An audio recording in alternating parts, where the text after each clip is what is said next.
With Coldwell Banker. For those of you that don't know me, I'm a licensed real estate agent that works in the Minneapolis-St. Paul metro area. I want to talk about this ever-shifting market right now in real estate. This is August 1st, 2022. Rates have come down, even though the Fed just raised the prime rate by another 0.75% last week, which has got everybody worked up and worried. That's reasonable because if you're not working in this industry every day, you're not going to know the ins and outs of what's going on. So I thought I'd give you an overview, standing from 10,000 feet away, looking at everything that's transpiring right now. Where does this put you as a buyer and a seller? Let's first talk about rates. The rates went down because the government is trying to figure out a way to control or slow or stop inflation. So they raise the prime rate, and the prime rates are the rates that banks will charge in interest as well. So it affects credit cards, HELOC loans, car loans, things like that. But mortgage rate is something completely different, and that's tied more to the mortgage bond or the mortgage-backed securities. And that is something that is bought and sold on the open market. Every time we have an election year, I don't care which side of the fence you're standing on. I don't care if it's Democrat. I don't care if it's Republican. This is not a political statement. Whoever is currently in power always wants to keep their job. So in order to keep their job, they want to make things look really good right now. So that's why they're working on lowering interest rates, gas prices. They're trying to get a hold of inflation. And the market seems to be responding in a positive way. If I haven't lost you at this point, please stick with me because I'm not going to go into detail like a lot of people online do. That's not the purpose, but I want to give you some basic understanding of kind of what's going on so that you can walk away feeling, okay, I kind of understand what's going on, and you feel better about your situation. When we're looking at the interest rates, homes are the driving force in the US economy. So they want to keep the rates low because they want to keep things moving. They want new construction, they want resale, they want people getting into homes. They meaning the government. In looking at that, you can't look at what's going on in the news and hear that there is a 0.75% interest rate hike and assume that it goes directly to mortgages, because it doesn't. They're two separate entities. So just to give you a case in point, right now, as of the 1st of August, rates are around 5%. Now, it could be more than that. A lot of it goes into the different factors that are involved. So, what is your credit score like?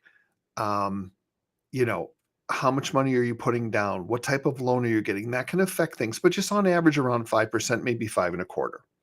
6 weeks ago at this time, we were looking at over 6%, maybe even 6.25, or perhaps a little bit higher. So for most families, dropping from 6.25 to 5.25 or to 5 is a savings of about $500 a month in a house payment, which is a huge amount of money. I can never predict the future.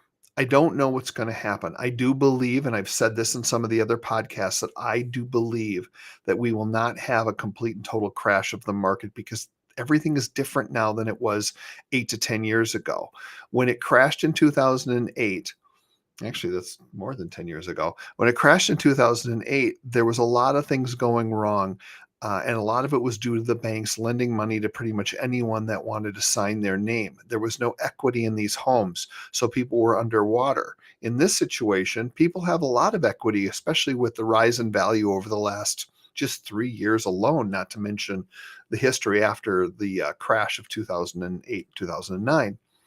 So when we still have a shortage of 5 to 7 million homes for Americans, you're looking at a shortage of houses. So even when the interest rates go up and the market slows down and you don't have as many buyers, you still have people that need to move. They need to buy and sell for a myriad of reasons. And when they're still short on inventory, it's only going to drop just so much from my perspective. This is what I believe. I can't prove it. This is just sharing information with you about different lenders I've spoken to, different economists I've spoken to, different articles that I've read. I'm trying to stay on top of this every week to give you a feel.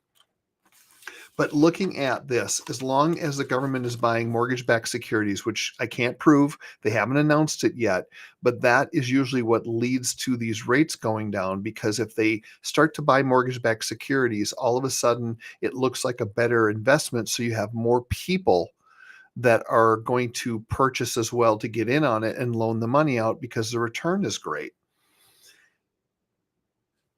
When you look at how this is set up, I've always told people the devil's in the details, meaning that price is one thing on a house, but at the end of the day, the most important thing is the fact that the interest rate is what it is, because that's going to affect the mortgage payment you're going to make for the foreseeable future, possibly 30 years if you stay in that home. Things look really good at a little over 5% right now. Should you jump into the market? Yes, because I can tell you right now that this is what we have. I can't predict that a year from now the rates will be lower or higher. I can't predict that there'll be more or less homes for sale. All I can tell you is what I know to be true right now. So if you're looking to sell your home, you're still in a really good position because you have a lack of inventory and we still have buyers. As these rates drop and the buyers start to catch wind of it and realize that, okay, just because the Fed went up 3/4 of a point doesn't mean the interest rates went up. More are going to jump back in because now they're like, okay, well, maybe I can afford that home that I really, really want. I'm not priced out of the market and I'm jumping back in. So it's a good time for sellers, but it's also a good time for you as a buyer because the rates have dropped again. So it's going to put more money in your pocket. It's going to give you more house that you can afford and put you in a better position. So don't always believe everything that you're hearing on the news. I'm not saying I'm 100% accurate. I'm just simply saying I'm looking at it from a common sense standpoint.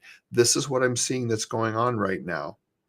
And with a rate drop of about 1.25% in just the last 6 weeks on average, that's a lot of savings for families that are buying homes.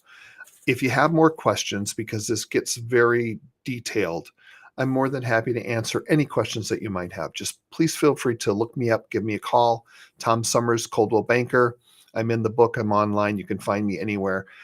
If you think that this video or any of the videos I'm doing have value for someone that you know that's thinking about buying or selling, please send it along to them and have them call me should they have questions at no obligation.